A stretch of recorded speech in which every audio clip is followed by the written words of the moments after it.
Daniel Reyes stood in the hospital corridor at 2 in the morning, staring at a piece of paper that would change everything.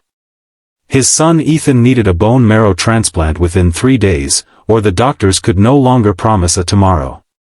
There was only one compatible donor left willing to help, and she was standing right in front of him with red-rimmed eyes and a request that sounded impossible: "Marry me, or I walk away and take back my offer."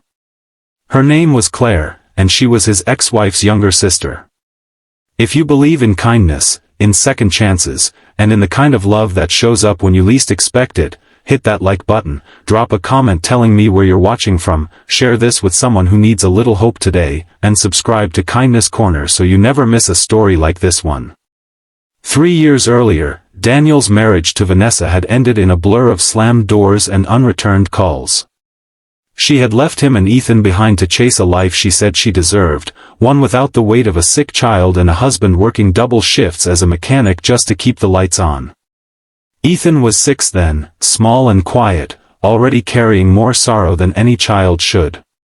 Daniel raised him alone after that, learning to braid nothing but learning everything else: how to comfort a boy through chemotherapy rounds, how to explain to a first-grade class why their classmate wore a mask, how to smile in waiting rooms so his son wouldn't see him break. Claire had always been different from her sister. She was the one who showed up. She drove 2 hours every other weekend just to sit with Ethan while he watched cartoons, brought him comic books, learned the names of every dinosaur he loved so they could argue about which one was strongest.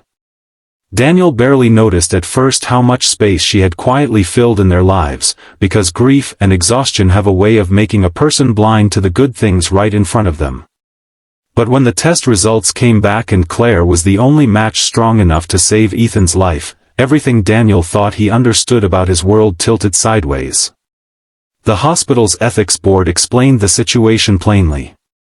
Because of a rare complication with Ethan's treatment plan, the donor needed full legal guardianship rights during recovery to make emergency medical decisions if Daniel was ever unavailable, something insurance and hospital policy demanded for a procedure this experimental. Claire, unmarried and with no legal tie to Ethan, wouldn't have that authority unless she became immediate family.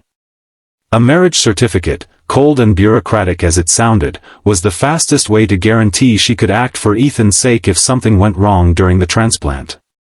Daniel remembered staring at Claire's face as she said the words, watching her hands tremble even as her voice stayed steady, and he understood she wasn't asking for anything for herself. She was asking to save a boy who wasn't even legally hers to fight for.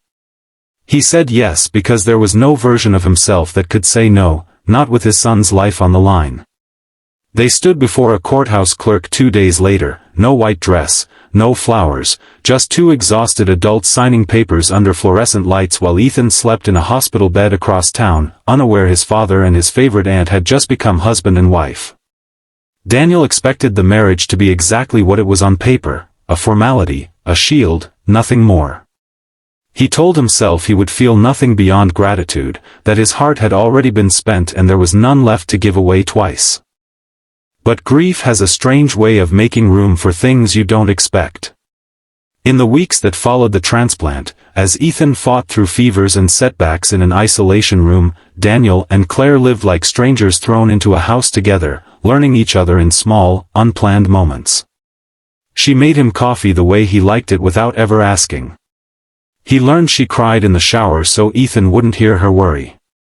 They sat side by side in hospital chairs night after night, and somewhere between the exhaustion and the shared terror of almost losing the boy they both loved, something shifted that neither of them had words for yet.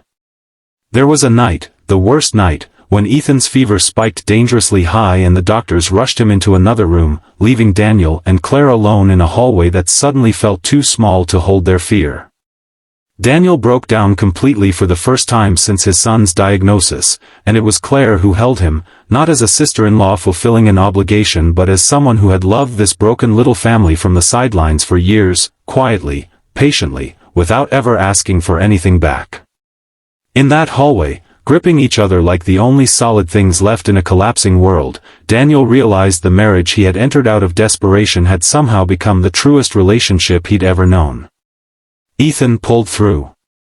The transplant took, and slowly, painfully, the fevers broke and his color returned, and the boy who loved dinosaurs and comic books came back to them, weak but alive, grinning up at the two adults hovering over his hospital bed like he already understood something they were still learning to say out loud. When they finally brought him home, Ethan crawled into the space between them on the couch without thinking twice, as if he had always known this was exactly where he belonged. Daniel never expected that a marriage born from paperwork and desperation could grow into something that felt like waking up. He never expected that the woman who saved his son's life would also be the one to remind him how to feel whole again. What began as a legal necessity slowly became Sunday pancakes together, late-night conversations that stretched for hours, and a quiet realization that the family he thought he'd lost forever had somehow found its way back to him, just wearing a different face, a kinder one that had been there all along. Before I close this out, I want to ask you for something small. If this story moved you even a little, type the word family in the comments below, just so I know you made it to the end with me and this story reached your heart the way I hoped it would.